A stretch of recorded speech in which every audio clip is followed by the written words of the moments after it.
रामपुर गांव में एक छोटा सा जंगल था। उसी जंगल में टुनटुनी चिड़िया अपनी मौसी बबली कबूतरी के साथ रहती थी। क्योंकि बचपन में ही टुनटुनी के माँ बाप की मौत हो गई थी। धीरे धीरे सुंदरी बड़ी हो गई। उसकी दोस्ती बंटी कबूतर से थी। वो दोनों एक दूसरे को प्यार करते थे। एक दिन बबली कबूतरी उन दोनों को रंगे हाथ पकड़ लेती है। मैंने तुझे पाल पोस कर बड़ा किया था। अच्छा होता अगर तू भी अपने माँ बाप के साथ मर गई होती। कम से कम मुझे ये दिन तो नहीं देखना पड़ता।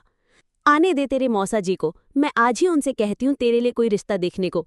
हम जल्द ही तेरी शादी करके तुझे ससुराल विदा कर देंगे। तेरा क्या, अगर किसी दिन तू इस लफंगे बंटी के साथ भाग गई तो मेरी नाक कट जाएगी। आज के बाद से तेरा घर से बाहर निकलना बंद। मौसी, मेरे साथ ऐसा जुल्म मत करो। बंटी के बिना मैं मर जाऊंगी। हम दोनों एक दूसरे से बहुत प्यार करते हैं।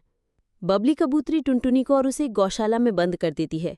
इस घटना के कुछ ही दिनों बाद टुनटुनी की शादी एक गरीब परिवार में हो जाती है।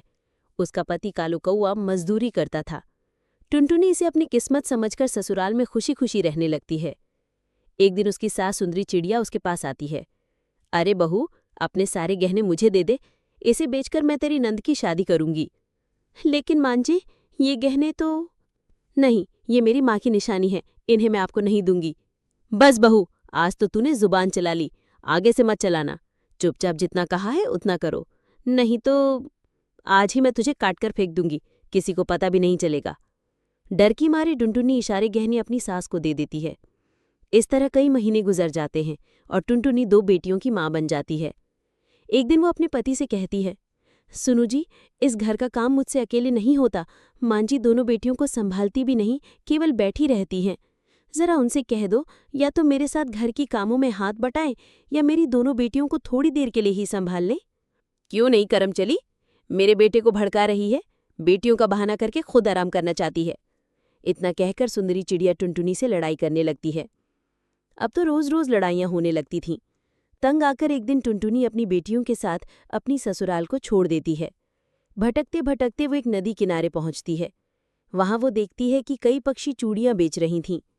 बहन, मैं भी चूड़ी देखना चाहती हूँ। अगर आप मुझे भी चूड़ी बेचने का काम दिलवा दें तो आपकी मुझ पर बड़ी कृपा होगी। ठीक है टुनटुनी, तू चल मेरे साथ।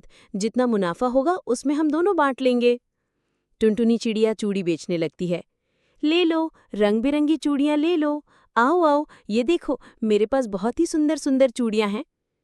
ऐसा करो, तुम मुझे ये लाल वाली चूड़ियां दे दो। टुनटुनी चिड़िया उसे पक्षी को चूड़ी दे देती है। टुनटुनी के अच्छे व्यवहार के कारण बहुत सारे पक्षी उसे चूड़ी खरीदते हैं। मैंने सारी चूड़ियां बेच दी। आपने मुसीबत में मेरी बहुत मदद की है। बस एक मदद और कर दीजिए। मेरे रहने की कोई व्यवस्था हो जाती तो बहुत अच्छा होता। बस इतनी सी बात? तू चल मेरे साथ। आज से हम सब एक साथ रहेंगे। आपका बहुत बहुत धन्यवाद हरी काकी, जो आपने हमारी इतनी मदद की।